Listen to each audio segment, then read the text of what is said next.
मोदी 3.0 सरकार में कैबिनेट बंटवारा हो गया, लेकिन अब स्पीकर और डिप्टी स्पीकर पर पेच फंसा हुआ है, जिसे लेकर बीजेपी सहयोगियों से मंत्रणा कर रही है।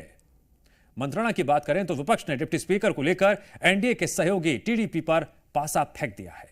विपक्ष कह रहा है टीडीपी का डिप्टी स्पीकर होगा, विपक्ष पूरा समर्थन करेगा, वरना स्पीकर के लिए विपक्ष भी अपना उम्मीदवार खड़ा करेगा और अगर ऐसा हुआ तो आजाद भारत में पहली बार स्पीकर के लिए चुनाव होगा। कांग्रेस के मुताबिक इस बार संसद में पहले वाली स्थिति नहीं है, मामला उनके पक्ष में है।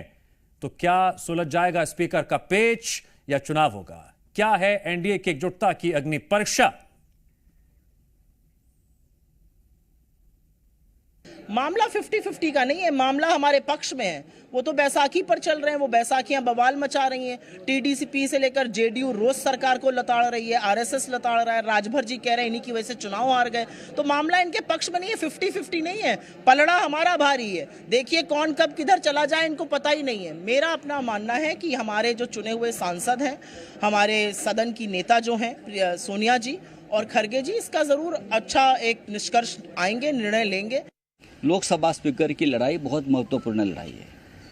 अब 2019 और 2014 वाली स्थिति संसद में नहीं है।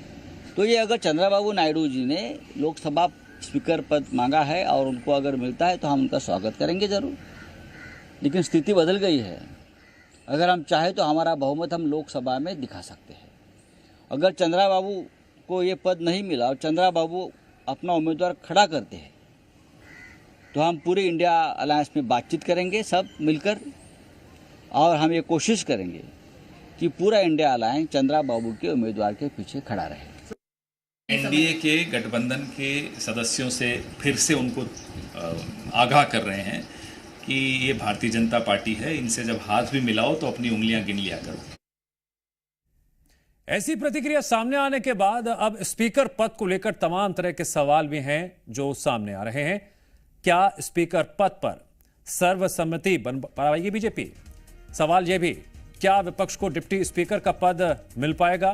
क्या स्पीकर के चुनाव को विपक्ष ने बीजेपी को उलझा दिया है? जिस तरह के बयान अभी आपने सुने कांग्रेस की तरफ से और इंडिया गठबंधन के सहयोगी दलों की तरफ से, स्पीकर का चुनाव एनडीए की एकजुटता की क्या अग्नि परीक्षा भी है? क्या स्पीकर के लिए चुनाव से संसदीय परंपरा टूटेगी?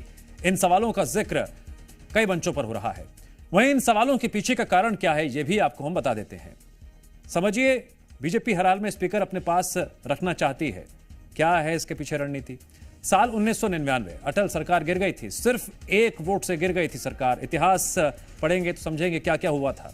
कांग्रेस नेता गिरिधर गमांग के वोट से बीजेपी की सरकार गिरी थी।